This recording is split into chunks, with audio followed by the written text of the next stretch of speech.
Welcome back to the channel, everybody. I'm Flash, and this is another State of Snap video. Yes, it is dark.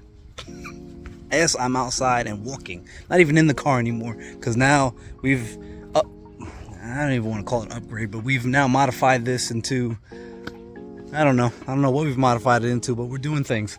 It's just dark. It's dark because things happened. I was working and then doing other things and then doing more work, and then I was like, oh, the day just gets away from you. Anyway, whatever. That's neither here nor there. Let's talk about some Snap. Let's talk about, what the hell are we talking about as I walk around my neighborhood? No card came out this week. Oh, White Widow. That's right. White Widow. How good is White Widow? And I apologize as I walk through the lights and the light ends up being in the, whatever. White Widow's a good card. Is it like great? Is it meta defining by any means or stretch of the imagination? No. It is just a good card though. It fits well into an archetype that is fun for a lot of people, right? A clog archetype, etc., etc. Just found herself into a nice pocket spot of decks that are kind of strong. Not against Destroy though, because we destroy East that for lunch.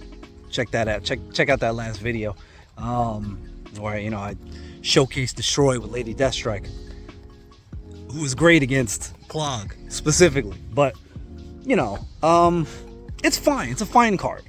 Is it by any means the best card of the month? No. To be fair, in all honesty, after the buff to U.S. Agent, you could argue that White Widow kind of falls to the bottom of the list of the month, which is kind of crazy.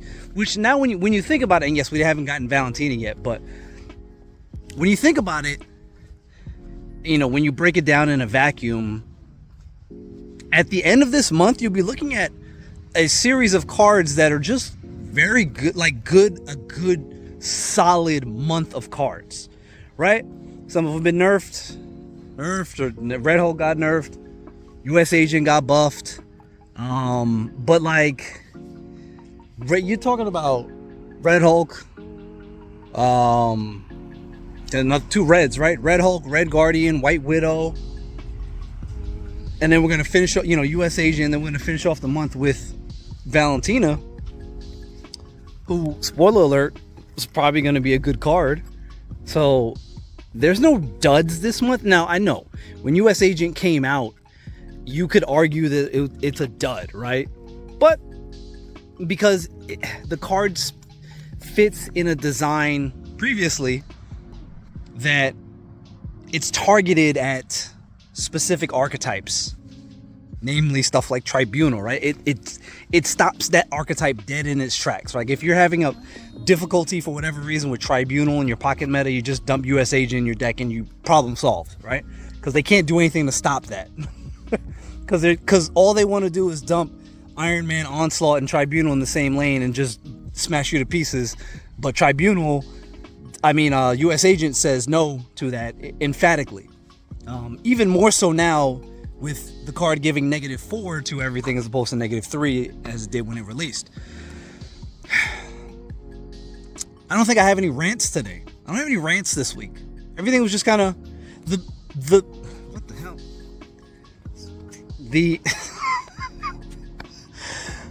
The state of the game is in a good place currently, economy aside, because that's just a perpetually ongoing issue, right? I get that. But as far as what's strong, what's weak, what beats what, the game is in a good place for once in a long time. Nothing is like, oh, you can't play that because of this, right? Well, within reason. Playing Tribunal right now is not a good idea because U.S. Agent, right? It's not a good idea. Loki's very good, right? Loki's very good. Loki's always been good. And unfortunately, if you don't like Loki or you don't like playing against Loki, spoiler alert again, it's not going to get any better from here because Valentina is coming next week or this week, by the time you see this, and she's going to slot into Loki real nice. She's going to go in there. She's going to probably find herself in some, if you want to have some fun with some Agents of S.H.I.E.L.D. type decks, have at it. That's never really been a strong archetype, but it's fun. It's always been fun. And to be fair, it's at its best if you're playing like Conquest or Battle Mode or something. So it's worth at least testing, right? I guess. Maybe. But yeah, like I said, the game's in a good place. Caveat, aside from economy and card acquisition. But as far as the meta goes, and as far as the, back and forth in the meta, cats are staring at me from windows. Things are in a good place. So no rants this week, I don't think, but it seems like every week this is like evolving into a new thing. Now I'm just walking up and down around my neighborhood. Complex. Okay. I don't think I have anything else. How long these videos end up being is like this range of who knows, right? When I have I had a whole list of things to talk about for Red Guardian to defend the card, but I don't have to do that for White Widow. It's a good card. It's fine where it's at. Should you, I guess the last thing is probably, okay, because as we're going into a new card, beginning of a new week, should you get White Widow? Because that's always the next question is, should I get the card that's out this week with my resources, or wait for the new card coming? I'm gonna tell you right now, with that very specific question, you need to be waiting for Valentina.